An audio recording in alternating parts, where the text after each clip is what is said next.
Mən sizinlə dünən də danışdım.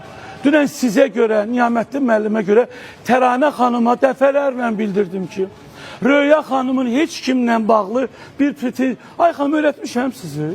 Hansı oyundan söhbət gedir? Səsimə baxın mənim. Mən istəsəm imkan versəm, burada bütün hamısının adı da çəkilər və adı çəkilərini heç də eləyə bilməz mənə. Kim deyə olar? Xaricdə gedib əgər oturub devlətlə tərəfini tuta bilməyən adamlar da haqqımı niyə açırsınız ki mənə? Kiməsə problem yaradım burada. Gelib imkanlı adamların arası su içib ağzında oturup belə oturanlardan deyirəm mən. Mən lazım olan yerine sözümü deyib məclisdən dura bilirəm. Oyun nə deyir? Röya xanım, nə oyun?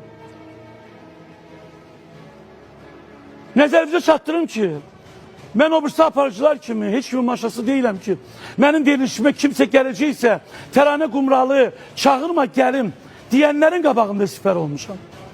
Mən bu verilişə canımı qoymuşam. Mən tək başına 4 efirlə mən mübarizə aparıram.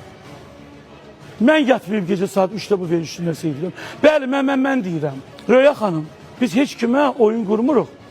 Təranə bugün axşam Xəzərdə Mətanət Əlverziyanın verilişindədir.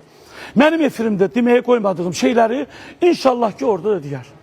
Çox sağ olun sizin mənə qoyduğunuz hörmətə görə ki, mən sizə görə bugün bu vəziyyətdəyim.